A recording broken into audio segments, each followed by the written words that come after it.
You're starting a business and your 2-month projection is, I don't know, big old question mark. That was before the internet. None of that existed. I had to actually go to the yellow pages and put ads in the paper. Oh, engineer for hire. I remember putting signs up in neighborhoods, getting in trouble with the building department saying, you're gonna get fined for putting signs up.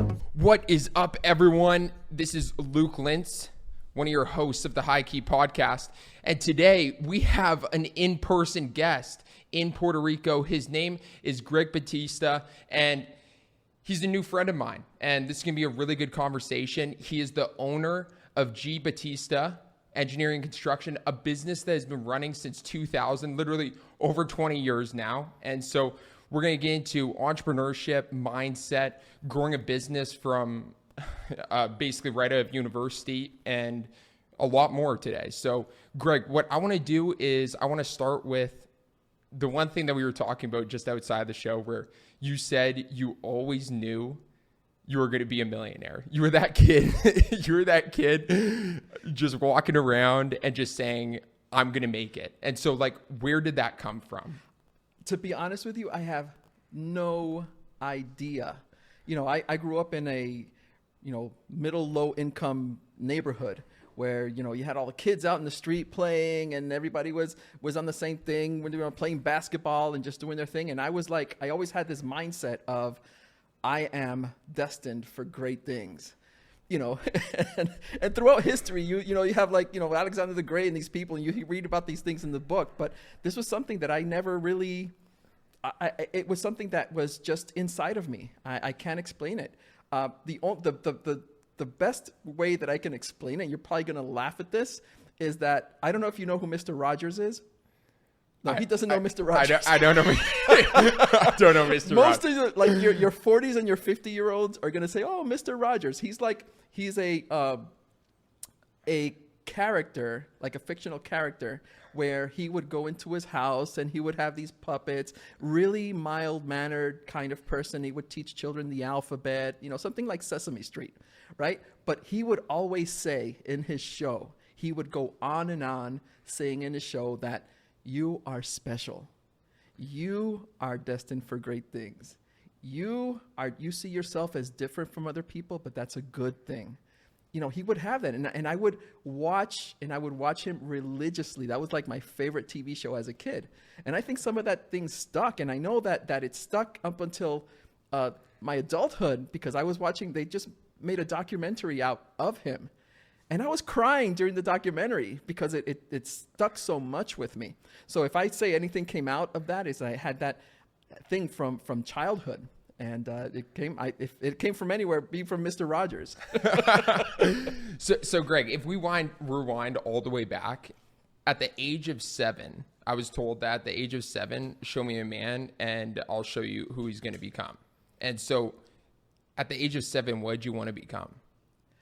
My mom, she bought me when I was a kid. I was in the 4th grade. If you're 7 at the 4th grade, she bought me these things called Lincoln Logs before Legos, because Legos is high tech, and that Legos hadn't been invented yet. There were these little logs that you would put together. Again, your 40 and your 50-year-olds are going to be like, yeah, I know these Lincoln Logs. So I would put these Lincoln Logs together, and I slept with them, and I had them next to my bed, and I would build these really cool things out of these Lincoln Logs. So yes, if it was, and I still am a very creative person. And thanks to my mother, who saw that, at a very early age, that I had that thing inside of me. She would buy me paint stuff. She would buy me things that I can build on. She bought me these little sticks that you can build stuff with. And that was that little spark. And sometimes parents, and as a parent, it's important for you to, if you see that your child has a proclivity to read or to have music or whatever that is, feed it to that be able to accommodate that in your child's life. It is so important. It's so important when a kid is developing that to be able to nurture that. Amazing. Dude, I just thought about it right now. Happy Father's Day. Hey. It's literally Father's Day. Thank you. I realized that you have kids. That's amazing. So did you take that in terms of the good aspects of the parenting that you had into you being a father and into your parenthood with your kids? Yes and no. I come from an incredible family. We're so together, even to this day. We're extremely family oriented. But like every other family, we all have our problems. My mother, who, by the way, I think she's the most successful person that I know, and she doesn't have a whole lot of money, but success to her is being happy. She came from a broken home, and she wanted to have children, and she wanted to have 4 children. She wanted them to be healthy. So right now I've got my own business. My other sister, she is a professor at a prestigious college. My other sister, she's a principal at a huge school in Texas. And my other brother, he's like a head of an agency. And her grandchildren, she's got 3 engineers. She's got one that works for Apple as an Apple engineer, working at the Apple Park, NFL player. I mean, so yes, I don't know how that answers your question, but it came up to me that success is all in your head. And I just think of my mother and how she brought us up, and that she's the most successful person I know, because she's basically happy. So I digressed. I digressed big time, but I was just had that thing of that picture of my mother in my head. So what was the original question? No, dude, that was good. That was good. In terms of, like, I resonate with that a lot, where I think, especially with social media and stuff, people throw around these really flashy words of success, like, and directly correlating it with making money and making all these successful things, where, like, we're not defining the terms that we're using in everyday life. Like, everybody has their own definition of success. Success doesn't have a standard definition across every single person. Success to one person isn't success to another person. Absolutely. And it's very custom to that person's life. Would you say that you're successful right now, Rick? Would you consider yourself successful? That's a good one. And I'll say it's not that I hesitate to answer it, because the thing is that as you grow older, you're to one person it means something, but to one person at a certain stage in your life, it means something. To me, when I was in college and in high school, I had pictures of Lamborghinis on my wall. And I said, I'm going to buy me a Countach, the Countach with the old version, And to me, that was success. And I went, about a year and a half ago, I went with my girlfriend to a dealer, and I actually wanted to buy one. And I got into the car. I was there for like a minute, and I said, this is not going to make me happy. So literally, we said, let's go. We just walked out and left. And now I have my Jeep, the one that they stole from here. Actually bought me another one. I said, I'm going to drive around my Jeep. But the original question was about success and how different people see success. I think there's a great lesson in this, though, and I want you to dive deeper into it. Because, or am I successful? Yeah, but I want the audience to have a great takeaway from this, because, like I said, a lot of the audience is definitely like high school people, mainly lost. And what you just said there is something really good, where you had your success tied to materialistic things, and then once you actually got to the point of being able to purchase something, it wasn't even there, in terms of you having the realization that this isn't going to make me happy, and a version of success. Mm-hmm. And so what would you say for other people out there who have like these ideas of very materialistic things, very flashy cars, jewelry, lots of money, and tying that to success, and therefore tying that to their happiness? Like, what do you think? Yeah, I can say things like, oh, don't be materialistic or whatever, but that's not going to work in just telling somebody. Yeah. That is a very personal, it's a very personal voyage that a person has to take, right? For them to define ultimately with, their wisest version of themselves to realize what that is. Now, when I wanted that Lamborghini, I was in that mindset, and that, thank God I had that, because that's what drove me to, I want to be a millionaire since I was a kid. That's what drove me. So, at the ripe old age of 50, I had everything. I had everything I wanted. I had the health, the people, the community around me. I had the houses, the cars, and what I was missing was, I wanted to have like love in my life and have, certain type of relationships. So, I was telling you about this a little when we were outside, that, when I left Puerto Rico, I actually, left my family, left my wife after 30 years. And I was in search for that love, which, to a certain point, I had become this, what many people would call a narcissist. I built this bubble, right? And I was proud to have everybody living in this bubble and depending on me. And I actually like that, because you build this world to your likeness, and you're taking care of everybody, and everybody's good. But you sort of, in a sense, I found out that you sort of forget about yourself. And I think this resonates with a lot of people, because when you have that goal, when you're laser focused on something, you tend to lose a little bit about yourself. And, I have to give a lot of credit to my girlfriend, who's here right now, where, she's a therapist, and, she helps a lot of people out. And, I've been struggling with that version of myself, and I found that it's sort of progressed from the material stuff and to what in my mind was success. And, people talking about me, and I used to throw these huge parties with celebrities and stuff like that. And I used to think that was important. So that sounds like what we did.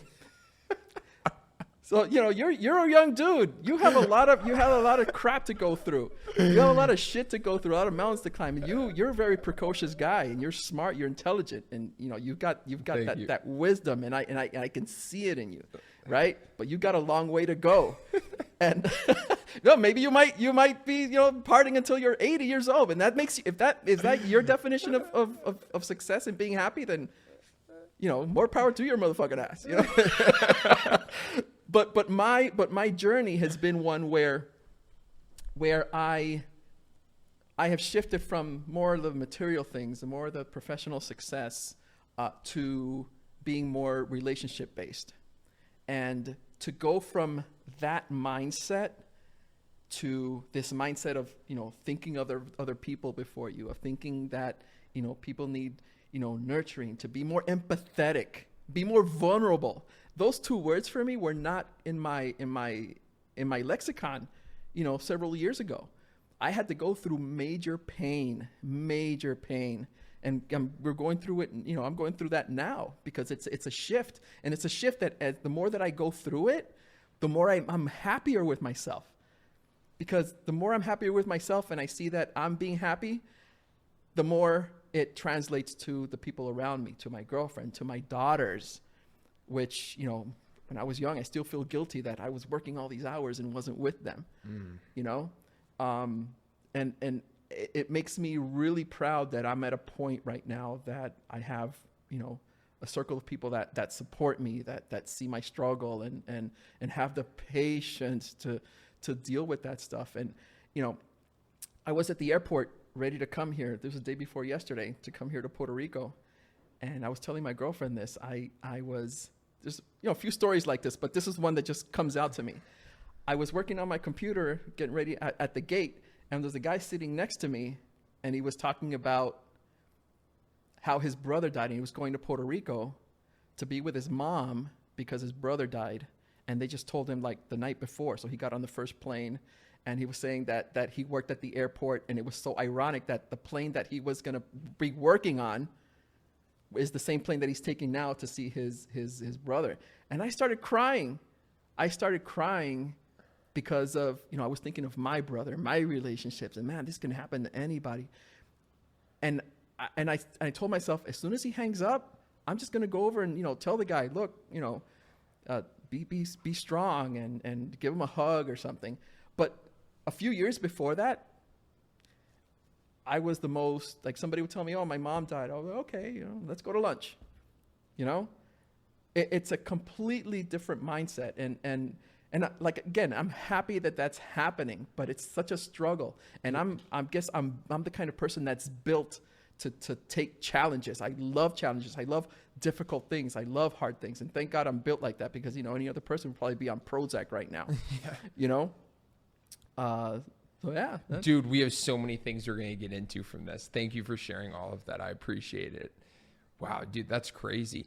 I'm extremely intrigued about the aspect of, it sounds like before making that transition in terms of your mindset and in terms of like what you value in life, you were extremely business oriented and everything was just about business and making more money, putting in the hours. You said before that it was very normal and like very standard putting in 70, 80 hour weeks, which is, you know, double the average full-time worker. Yeah, and I used to be on vacations with my family, and it's happened. A client calls, I said, I'm getting on a plane, I'm leaving. Oh, like, no way. It was at that point. It was that point. It was, and me looking back, it just makes me sad. You know, right now I'm like, and I have this guilty feeling. And at nighttime, sometimes when I have my, you know, private conversations with her, she says, Greg, you don't beat yourself up. It's part of, you know, what happens in life. We're always in transition. We're always trying to be a better person. We're always trying to seek that happiness. And however that happens, you know, you shouldn't just, you know, beat yourself up because of these things. So my biggest question is, during those like key times, like thinking back on, and I assume you've done a ton of reflection to get to that transition point. So when reflecting back on it, during those times of, say, your family trips where a client calls and you have to leave like right then, what made you do that? Like, was it the money? Was it the fear of losing everything? Was it the distraction of being away from your family? What was it? That's a really good question. I think without trying to think about it too much, I have a, you know, from a young age, like we got, you know, I had a girlfriend in college and we got married in college because, you know, we got pregnant and I was one of these guys, one of these party animals and, you know, the crazy dude. But, you know, from the time that we got pregnant, all of a sudden it was a weight on me, because all of a sudden you're going to be a family man in 9 months. What are you going to do? When you establish a business, you have employees that I care for, that you know, somebody buys a house or somebody's got a kid, I feel responsible for these people. And if there's, and you know, apart from the drive, apart from me wanting to keep my clients happy, you know, because that's what a businessman does, there's that part also that I owe as a protector, as a person who wants to maintain this bubble so that everybody's safe inside of it. Part of that is that because the people that called me was like, at that time, my biggest client is like one of the top architects in South Florida, that I can't lose that client. Yeah. If I lose that client, my business is going to be in trouble. So I better, you know, I told them, you know, look, this is what I do for you. This is what I do for you. And they would consider that, and then they would, you know, keep giving me contracts. Wow. So it got to the point of where you had that feeling. I feel like you were conceptualizing your thoughts like as you're talking. And so like, I feel that it was, I'm trying to relate this to like our business and like how I feel at certain times in terms of like, we have over 75 full-time team members, and it's like, I'm young, and that's a lot of what you said, like mouths to feed, where it's much more than just me and myself. Like when we started the business, it was just me. And so it was easy to think about like failing and stuff, where I'm like, okay, no skin off my back, you know, worst case scenario, I just had a great learning experience. But it's not like that anymore. It's where it's much bigger than just yourself. Mm-hmm. And it's what you said, huge weight on your shoulders. That's crazy. I want to get into the part of outside of university. So you had a kid at a very young age. Yes. in university. Yes. And then you went to go work you had a job for 10 years outside of university. Is that right? Yes. I went to work for a company called Turner Construction. At that time was the largest construction company in the world. Wow. Yeah. Wow. And so after 10 years, you transitioned into opening up your own business, and you had like a flipping point there. What was the reason it took you 10 years to get to the point of transitioning into opening up your own business? Well, there's different industries where it takes, there's different industries that you have to pay your dues to certain degrees. Okay. if you're a like Bitcoin guys, there's a lot of Bitcoin millionaires out there, right? And it's, I'm not saying that they're not doing. This is a capitalistic society, and if you took the risk of spending $1,000 and you took the risk of putting $1,000 in Bitcoin at the right time, you're going to be a millionaire. That's how this nation was built, in taking these risks. And if you have that money, that's great. But the point I'm trying to make is that person who put the $1,000, you know, he could have been a middle school kid that got a $1,000 gift from it. Oh, put it in there. Didn't need any kind of like experience and education and things like of that sort. He just made it. That's diametrically opposed to, for example, you have an industry like construction and engineering.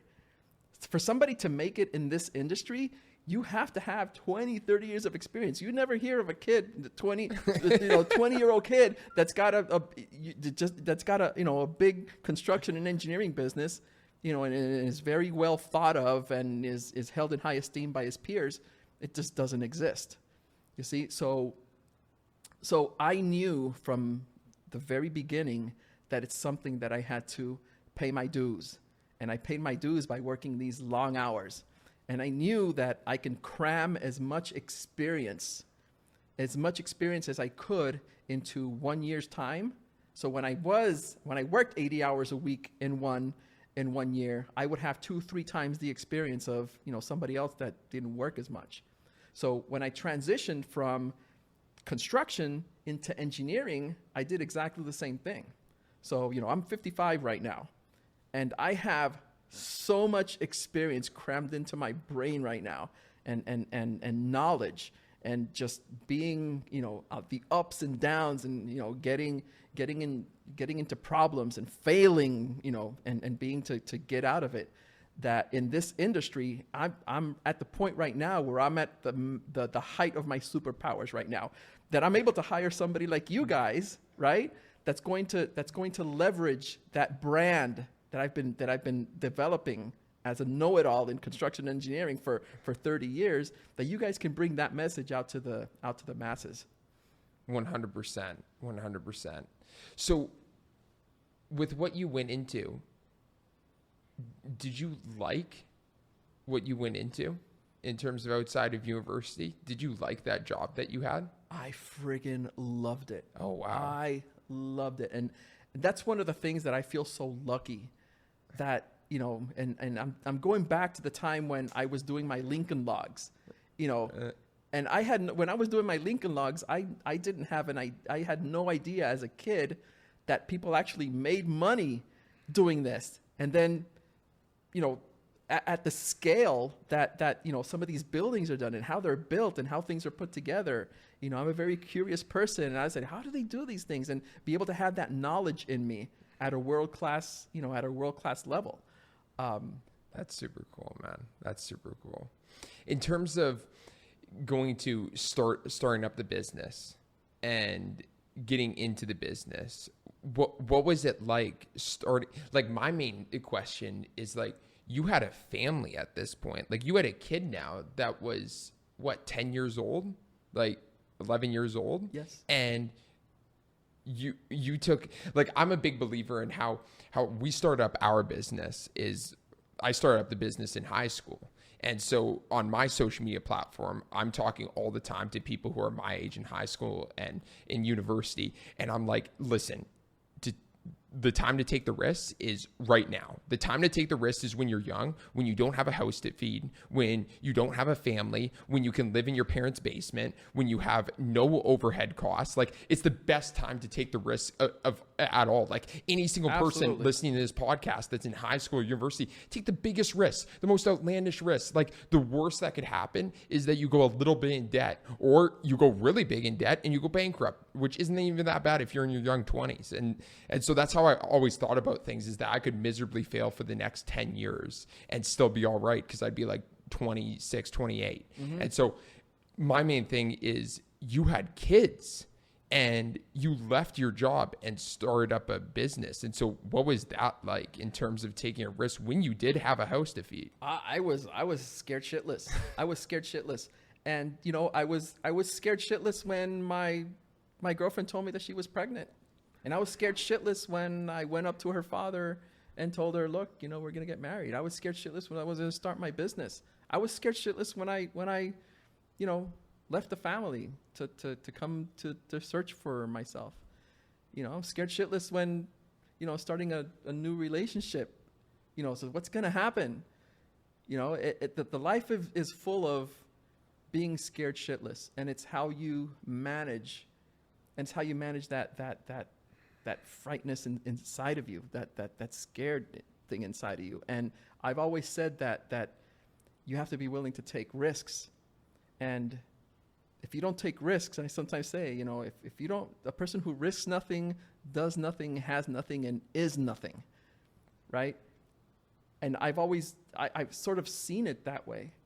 And it's a risk. And even if you have a kid, and, thank God I had some money in the bank, but, when you have a six-figure salary and you got a family and you're starting a business and you don't know how, like your 2-month projection is, I don't know. What's my 2-month projection? A big old question mark. And that was before the internet. Okay? That was before the internet became a big thing where it's Google, and none of that existed. I had to actually go to the yellow pages and put ads in the paper. Oh, engineer for hire. Yeah, back in 2000. In 2000, the Google was nothing like it was, like we have AdWords and all these other things. It wasn't like that. I was actually searching for, I actually had to I remember putting signs up in neighborhoods, and getting in trouble with the building department saying, you're going to get fined for putting signs up. And so I had to advertise. And I was like, yeah, you're going to come pick them up. You're going to come pick them up. Yeah, I'm going to come pick them up. I didn't pick anything up. Thank God I never, they never sent me to jail or got fined or anything. Oh. But it's, you have to, it's risk. It's risk. One thing that you said there about taking risks, and if you don't take risks, you're never going to achieve like anything great. I think people have a misconception nowadays when people get too overwhelmed or like too overly stressed, and they think that nobody else has been in that place before, and they go in an opposite direction of, instead of figuring out how to deal with that certain problem and dealing with that new level of stress, that new level of problems, that new level of problem solving, they go in the opposite direction of being like, I need to figure out ways to completely avoid this. And I think it's the wrong mindset of where you're never going to avoid problems in your life. And no matter where you're at, even if you're poor, extremely rich, no matter what level you're at, no matter what age, you're always going to have an unbelievable amount of problems in different areas of your life, and those areas of life change. And it's just about how you manage those problems. And as you grow and as you age, becoming better at managing those problems. And as you manage bigger problems, continuing to be able to effectively manage those problems. Would you say that that's accurate? Well, it's not just managing the problems. It's managing your state of mind, because you're the ultimate problem solver, right? I'm the kind of person that when I have a problem, I think of plan A, plan B, plan C to how to avoid these things. And trust me, man, in my business, I am confronted with lots of problems. And if I were to put energy into, oh my God, what's going to happen? Which you're human. That's a natural tendency. But when you're in a certain position, you have to educate yourself to not let that adversely affect you, that, so you can keep going. And to me, that's been something that's one of these survival mechanisms that I've been able to develop, through the years. Because if I didn't have that mechanism where I can handle the stress, the inevitable stress that comes with taking risks, that comes with trying to, get ahead, I'd be in a crazy home. Yeah. Did you have any extreme failures at the beginning of the business? What's extreme? Like anything that was like close to putting you completely out of business? No. The closest that came was in the downturn of 2007, 2008. Yeah. I had about 30 employees, and it got down to like 5 employees. No. And there's a mistake that I made that was, I wanted so bad to make it. I stopped taking a salary for myself, and I paid my people, and I paid people for a lot longer than I should have, because it pained me to have to like get rid of people because I just didn't have the work. I have no problem firing people that are incompetent or do something wrong or whatever, but that those kind of things really affect me. So I wouldn't consider it a failure to the extent that it wasn't of my doing. But that was the time when you said, "Oh, there's something big that happens that you're gonna close your doors." That's the closest I ever got to actually being afraid of actually closing my doors. I was very close, very close. Wow. So during that time, like going from 30 employees down to 5 employees, like there's definitely some level of fear there. And so you said that you were already of like an extreme business mindset, like on vacation and client calls, and you're flying out there, and just so business oriented at this time. During that time when your business was like kind of on the line, were you just working harder? Like were you just putting in an extra 10 hours a week, or like no, we just didn't have the work. We didn't have the work. Like my biggest clients, like you have to understand in construction and engineering, when the economy goes down, those are the first industries that are hit, because the money's not in the system. All these bank failures that were going on in 2010, 2007, 2008, nobody was lending, because we depended a lot on construction, that people were building new stuff. So nobody was building. So it's just a matter of me just hoping and keeping people. People would just show up, and they were there for 8 hours a day, or maybe working 2 or 3 hours. It was my wishful thinking that somehow, some way it was going to turn around. Thank God it did. Eventually, I held out for a long time. I lost a lot of money. And I think I was lucky in the sense that if the turnaround didn't happen, if the turnaround happened, was protracted another year, I would have gone out of business, because I was just holding out hope. And that maybe was one mistake. I should have gotten rid of certain people and just maybe been myself, or maybe closed the company down. That and then reopened it back. And then reopened it back when things got better. But I was just so, concentrated on keeping my business open, because to me it was going to be a personal failure. It was going to be a big psychological hit to me if I felt like a failure that was going to close my business. Wow. Yeah. Wow. And so you've done the same business all the way up until now. So 23 years now, practically. Well, construction and engineering. I've been doing construction since '89. When I was studying in college, I went to work part-time for construction, and I started in '91 with Turner Construction. So yes, 30 since '89. 30 something years. Yeah. Wow, that's crazy. Like you wouldn't be able to do that unless you had a passion for it. Like that's where it comes back to like what you're saying. Like you can't put in that many years into something unless the passion's there. There's lots of people in that business that have been doing it for a long time, because like I said, this type of business it values experience. The good contractors have a lot of experience. So people who tend to have 10 years, 15 years into the business, you have to capitalize on that experience. Even if you hate what you're doing, there's a lot of people in construction that absolutely hate construction, and they're making good money, but they're not going to like, oh, I'm going to go be a masseuse. Start from ground zero again. You have to capitalize on that experience. But going back to the lucky part, I feel lucky that yes, I maintain that same passion of for so many years of doing the same thing. Wow. Yeah. So looking and projecting out for like, say, like the next 5 years, you're talking about how, well, we're working on helping you build your brand. You actually hired an in-house social media person, which is really cool. Like, what is it for you in terms of, I know you said a component of like helping people. That's also why you wrote a book. You're not even making any money from it, donate it all. And so is that the component of building your brand, is just the aspect of wanting to help people? Yes, it's helping people because I have a passion for that, but it's also about making money, right? Because, some people, they buy real estate and they just lay back on their chairs and the money just comes in because people are paying their rents, and, you want to, it doesn't matter what business you're in.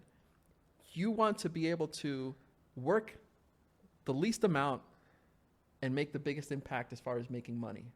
Everybody wants to do that. Unless you're a masochist, right? So I'm at the point right now where I have all this experience that is valuable experience. You can talk to me about anything about construction and engineering, and I'm like a freaking encyclopedia at a world-class level. And I said to myself, now that I've written this book and I'm helping these people, why not establish a brand? And in establishing that brand, be able to do like the landlord. Okay, I've got my brand out there. I'm going to sell my books, or maybe I can have speaking engagements where, I can make money doing that, and not necessarily be, doing construction work, or because I've got my construction people, doing construction. It's a dangerous business to be in. It's a lot of lawsuits, and those people that are doing construction, that know about construction a little bit, know exactly what I'm talking about. It's a very backstabbing type of industry. Yeah. Well, I want to go into some spitfire questions about specifically more about your business in terms of the real estate side of things. And so these are going to be like kind of quick questions, but and probably going to be cut up into like short form content. But one is, it's a scenario. So we have basically someone who's a single family and they're looking to renovate their home to increase the value of their home the most. And they're looking to renovate one or either two rooms of their entire house. What would those rooms be and why? As a former real estate investor and flipper, hands down, first, kitchen, and second, bathrooms. Kitchens and bathrooms. Why? You might ask, why kitchens? Because most of the time, it's the women that make the decision, hey, let's buy this house, or say, we ain't buying this house. And the answer is no, and we're not doing it because the kitchen either looks like crap or whatever. But if you fix up your kitchen and you invest in a good kitchen, you'll get that money back, because if you're a flipper, if you flip if you're doing in that flipping industry, you're going to get that money, because a nice, good looking, clean, modern kitchen, that is your best investment. If you are a person, like you said, that's living in the house currently and you're not looking to flip it, again, it's an investment, because one day, right? One day you might want to leave this house to your kids. One day you might want to sell it, and you're investing in the house. You're investing in keeping your wife happy, because now she's got a nice kitchen. She's got a nice kitchen. She's going to be making good meals for you, right? So it's an investment. So it's different as if you were saying, I'm going to invest in going from a shingle roof to a barrel tile roofs. That's going to be a big investment, but that's not going to make the wife necessarily more happy, or it's not going to, maybe increase the value of your home as maybe that you want it to. So hands down, kitchen. That gets into the second situation, though, about the roofs, is if someone was renovating their house, what would be one thing that they should 1,000% stay away from, like be the last thing that they should ever renovate? There's renovations, and this goes back to a basic concept in real estate, where if you have a house like this, for example, this house is probably, let's say it's a $3 million house. It's a very nice neighborhood, and all the houses around it are $3 million mansions.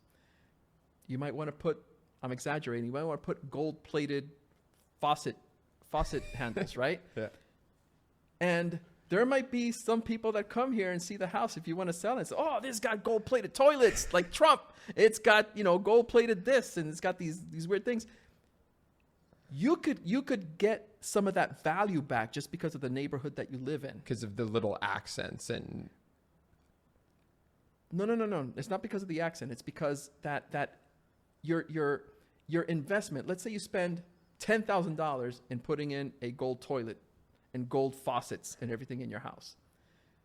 When you want to sell the house, you're going to have rich people coming in here, and they might like the fact that, there's all this gold-plated stuff. So instead of this house being sold for $3 million, you spent $50,000 in all these fixtures, and then you can sell the house for $3,050,000. Now, keep that in your mind. Now you're going to go to a middle-class neighborhood, right? Where the house doesn't sell for $3 million. It sells for $200,000. And I'm exaggerating, of course, but let's say that you're going to put that same toilet inside the $50,000 into that house on gold fixtures and a gold toilet. Do you think a person he's going to sell the house and he's going to not sell it for $200,000? He wants to sell it for $200,000 plus the investment of $50,000. Do you think anybody's going to buy the house for $250,000? No. So when you ask the question about what are those things that you can invest in, the first thing you have to know is what can support, what things that I can do to the house that will support the investment that the property value will grow. Like this place, if you put a swimming pool in here, it'll increase the value. But if you live in a very poor neighborhood, putting a swimming pool is not priority. It's not something that, you're not going to get your money back necessarily. And this is one of the things when I go to big condos. I just had a meeting last week with a huge condo, and they wanted to see if they had some repairs that they wanted to do. And I said, you guys should definitely look at replacing all of your windows, because the windows are 40 years old. They're not hurricane proof, right? And it's going to cost you about $6 million to change all these windows to hurricane glass. Because you've been to Miami, you know some of these condos. But this condo is right on the beach, right next to the Westin Diplomat in Hollywood, and they still have these old raggedy ass windows. And I told them, if you put $6 million into this building, the value of each one of these units is going to go up. The same amount of that investment that you put in, you're going to get it back just because you're on the beach. People are paying millions and millions of dollars for condos, but they see these raggedy ass windows. They're not going to want to invest that much. They'll go to another building that they feel safe in. So if you ask me, it depends on the property. It depends on how much it can absorb that investment. Like in a poor house, in a house that is in the $200,000, neighborhood, let's think about it. Maybe putting in some really nice tile in the kitchen, or maybe doing a little bit of renovation in your kitchen. You don't have to go and destroy the entire kitchen, because a good kitchen renovation will cost you $50,000, $60,000, $70,000. But doing certain things like laminating the cabinet fronts. Like you can have old ass cabinets, but if you laminate them with PVC, there's people that go out, they do it for really cheap. They make the cabinets look new. That's another investment. But if you did that, laminating cabinets here in this house, a $3 million house, nobody would buy it. This is a cheap ass motherfucker. He's got laminated cabinets here. Let's get out. Yeah, it's contextual in terms of where it's the location of it. Absolutely. Is based off of it. Absolutely. If someone is another situation, if somebody's determining whether it would be more worthwhile, they just purchased a property and it's super rundown, and they're determining whether it would be better to completely gut the place and do a full reno inside, or destroy the place and build it from the ground up. What is the framework that somebody goes through, like an investor or flipper goes through to making that decision? 100% numbers. The numbers talk, and when they talk, the numbers don't lie. Okay? You have a lot of I've been an investor, and it's a very dirty business because there's a lot of shady things going on, but the numbers are your friend, and the numbers will not let you down, and the numbers will not lie to you. If you have a house, okay, the house has to be in really, really bad shape structurally. It's probably got like a sinkhole underneath to raise it and put a new house in there, unless that neighborhood supports it. There are neighborhoods in Florida where people just tear down the house, they build these big mansions, and they make bank. But it's because the numbers tell them that people are willing to pay millions of dollars to buy these big, some people call them mech mansions, in the middle of, like, they have small houses, big mansion, because they have an intercoastal in the back. So again, it goes back to the numbers. And me being a contractor and an engineer, I am a big numbers guy. And not only a numbers guy, but a person who knows about real estates and values and appraisals. So you basically have to do your homework. Like if this house is going to cost me $200,000 and it's really messed up, and if I fix it up and spend $100,000, I can sell it for $400,000. So I just made, if that turns out, I can make $100,000. Okay, easy $100,000. However, if you have that same house, again, context is neighborhood. If you have that same house that's on the intercoastal, do you think that if I can demo the house, build a mansion up, I can buy the house for $200,000, I can build the back mansion for $1 million, assuming I can get the loan or have the money, and then I can sell it for $2 million, I can put $600,000 into my pocket, after closing costs and all that other stuff. And after waiting for a year, or more than a year to build the house, you have, costs like bank loans and things like that. You're gonna have to wait. A flip is fast, but if you're gonna build a house, you've got to wait. So if you're the kind of person that does the numbers and is willing to take the risk and wait for that income, then yeah. But you have to make that decision. The numbers talk. And talking about where the real estate is like located and stuff, like we're in Puerto Rico right now. Like you were born in Puerto Rico. I think Puerto Rico is one of the only places I've ever been, and I think that you could probably give me some answers to this, of where you go to the beachfront and you see condominium, rundown house, condominium, rundown condominium that nobody lives in. What's the reason why there's like houses right on the beachfront that like nobody even lives in, or like run down, like just buildings, massive buildings in perfect locations? I have a theory. Because I see those buildings too, and I am, oh my God, I can buy this building. But when you look into these things, my girlfriend probably knows better than me, maybe knows other answers, but because I've been around enough to listen to the stories. The laws in Puerto Rico that have to do with when somebody dies, and people get certain like if I die, my daughter can get my property. That those are strict laws. But if you have a property in Puerto Rico, the laws aren't that simple. When you have a fight with people who are the heirs, it becomes very complicated. And sometimes these things go on for many years. And sometimes people just give up on it. They say, I'm not gonna fight it. And that happened to me a while with like 20 years ago with my aunt and uncle. They died. They didn't want to leave anything written for their son. And now they have squatters living in their house and nobody can get rid of them. No. Because again, they've been living there for 20 years, these squatters, and they think that the house is theirs. And they're living there for free. And it's a legal complication where you can't, it's just better to just say, oh, you know what, forget it. I'm just gonna leave the house. What do you think? Well, I think the law is like if you live here in this abandoned house for 10 years, then nobody comes and claims it, then it's yours. No way. If you pay the taxes, that's true. If you see an abandoned house and you live in it and you pay the property taxes for 10 years, they deed the house to you.